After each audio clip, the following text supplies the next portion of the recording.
бидний өдөр тутмын амьдралд итгээд байгаа юм шиг, итгэхгүй байгаад байгаа юм шиг, эргэлзээтэй юм шиг санагдах маш олон өдрүүд байдаг л та тий. Миний амьдрал ч гэсэн энэхүү зүйлс болж байсан л та. Тэгээд итгэлээр амьдрахад маш олон зүйл дээр эзэнт бүрэн найдах ёстой өдөр хоногуд байдаг. Тийм учраас зарим үед маш их эргэлзэх ч юм уу, эсвэл итгэж байна гэсэн мөртлөө өөрийнхөө замаар олон зүйлсийг хийх гэж оролдож ирсэн удаа бас байгаа. Тэгээд түүнээсээ болоод ч маш олон зүйл дээр нэг юм хан тулаад байгаа юм шиг мэдрэмжтэй амьдарч ирсэн хугацаа байдгаа миний. Тэгээд өнөөдөр хамтдаа эзэн миний амьдрал хийсэн нэг гайхалтай илчилтээс хамтдаа суралцгаая. Тэгээд энэ болохоор Марк номны 9-р бүлгийн 14-өөс 27 дугаар гарч байгаа, ишлэлдэр гарч байгаа энэ түүх байгаа. Тэгээд энэ түүхийг товчхондоо ярих юм бол яг муу сонсонд шөглөгдсөн нэг үг Иесусийн дагалдагчнаар залбираад эдгэж чадаагүй учраас хоорондоо маргалцсан талаар гарч ирж байгаа. Тэгээд Иесус эднийг итгэлгүй хийх гэж зэмссэн. Тэгээд яг онцолж би та нарт болохоор 21-р ишлэлээс уншиж өгмөр байна л да. Иесус эцгээс нь тэр хэр удаан ийм байсан бэ гэж асуухад итгэн багаасаа л энэ сүнс хүүг минь хүнэх гэж үргэлж галуусан шиддэг байлаа. Харин та юуг ч хийж чаддаг бол биднийг өргөдөж туслаач гэл. Есүс түнд та чаддаг бол гэвүү. Итгэдэгт нь бүх юм боломжтой гэхэд хүүгийн эцэг би итгэж байна. Итгэлгүй байгаад минь туслаач хэмээн чарлав. Тэгээ энэ хэсгээс унших юм бол яг маш олон жил энэ хэсгийг би зүгээр л уншаал нүдний хажуугаар хүлгэж байсан л та. Тэгээд миний амьдралд тохиолдсон их хүнд бас маш их асуудалтай өдрүүд байлаа л да. Энэ юу вэ гэхээр бага охин маань нэг өдөр гинт байж хагаад таталт өгсөн байгаа. Тэгээд энэ бол үнэхээр миний амьдрал маш их том хүнд шок байсан. Ягаад тэгэхээр эхнэр өвтгөр анхныхаа хүүхдийг бас таталтаас болоод алдчихсан байгаа. Тэгэхээр таталт бол миний хувьд маш их айц төрүүлсэн намайг өрүүлзүүлдэг л өвчтний нэг л дээ. Тэгээд энэ үед ерөнхийдөө надад яг миний хувьд бол эцэг хүний хувьд бол яг би охиныхоо төлөө хийж чадах юм бол залбирах л байсан. Тэгээд эмчлэг ороод эмч нарт үзүүлэхэд тархины MRI зураг ийм үзлэг тийм юу хийх хэрэгтэй гэдэг харамсалтай надад тэр үед мөнгө байгаагүй.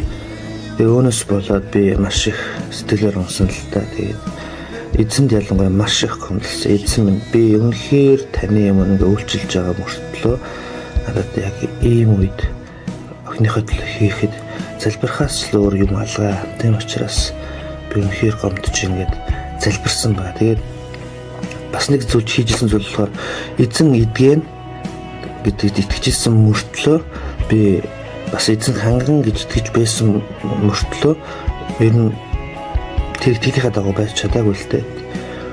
Шууд хүмүүс рүү залгаад хөөе мөнгө зээлэхгүй үз. Хөөе хинээ тийм мөнгө зээлэхгүй зэм юм болчоод ингээд. Тэгээд энэ бүр толсаараад хинч надад зээлэх боломжгүй байсан харамсалтай. Эсвэл баяртай гэхгүй.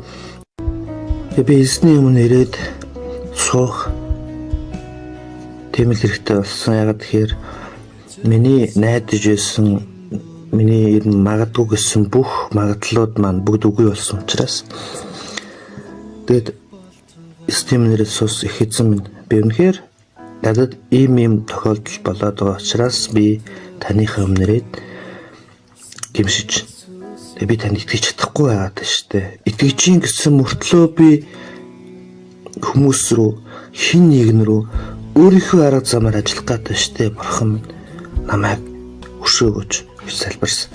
Тэгээд тухайн үед яг энэ би уншиж байхад яг энэ хүү хэсэг уншсан л та. Тэгээд яг эндээс би үнэхээр эзэн дотор нэг зүйлийг надад маш тодорхойгоор харуулсан нь болохоор яг энэ хүүгийн аавын сэтгэл миний сэтгэл хоёр яг адилхан байгааг би олж харсан л та. Тэгээд аав бас яг ингэж хэлсэн байгаа даа.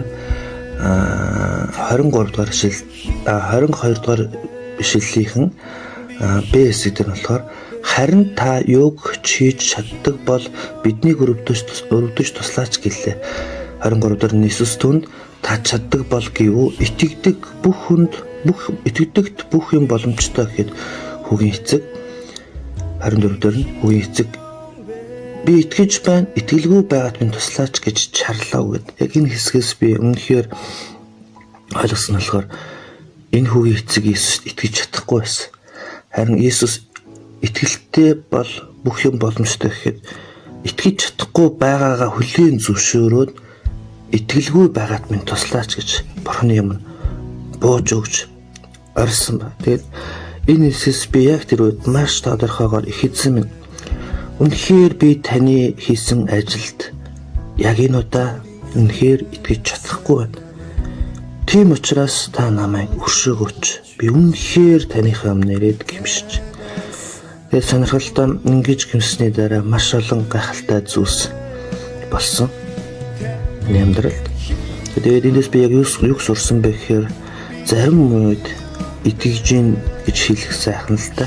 Хэрвээ би итгэж чадахгүй байгаа бол яагаад Бурхныхаа өмнө итгэж чадахгүй байгаа үнэнгээ хэлээд Бурхан минь та өөрөө л ажиллаа хийгээч гэж бууж өгч яагаад болохгүй гэж гэдэг зүйлийг ойлгосон байна. Тийм учраас магадгүй таны амьдралд таны амьдралын хэсэгт чинь эзэнд итгэж чадахгүй эсвэл итгэжин гэсэн мөртлөө өөр зүйлсийг Бурхны өмнөр орж хийгээд байгаа талбар байгаа бол та яг эзний өмнө суугаад эзэн минь би энэ асуудлын төлөө танд итгэж чадахгүй байна. Тийм учраас намайг өршөөгөөч гэж чин сэтгэлээсээ Бурхны өмнө бууж өгч залбираарай. Бурхан таны төлөө, Иесус таны төлөө өөрөө ажиллаа хийх болно. Тэгээд таны бүх асуудлуудын төлөө Иесус санаа тавих болно.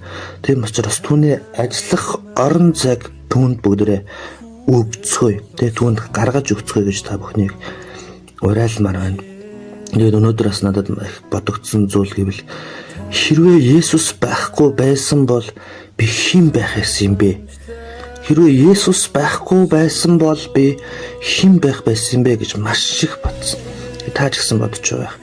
Иесус миний амьдралд орж ирснээрээ миний амьдрал дэх бүх хан хэрэм бүх хараалуудыг тасалж надад эрх чөлөөг өгс. Тийм учраас би Иесуст маш их талархаж, та ч гэсэн талархаж байх гэж би найдаж. Тэгээд үнэхээр та итгэж чадахгүй байгаа бол, эргэлзээд байгаа бол эзний өмнөрөө итгэлгүй байгаад минь өршөөгөөч гэж хэлэхэд тэр танд туслахад бэлэн. Тэр таныг эргэлзэнч тусалдаг л да. Харин эзний хүсэж байгаа зүйл бол зүгээр л чин сэтгэлээсээ өөртөө нууртуулаад эзэн надад туслахгүй бол өөр хинч миний тал зогсох чадахгүй гэдгийг хүлээн зөвшөөрөх энэ л үйл явцыг би танд уриалмаар байна. Тэгээд дахин хэлээ. Хэрвээ Иесус байхгүй бол бид хинч биш гэж би боддог. Миний хувьд хэрвээ Иесус байхгүй бол балжи бол хинч биш. Тийм учраас бидэнд итгэл найдвар амьдралд минь баяр хөөр аз жаргалыг бэлгэлдэг Иесус Христтэй хамтдаа итгэцгээе. Бас найдацгаая.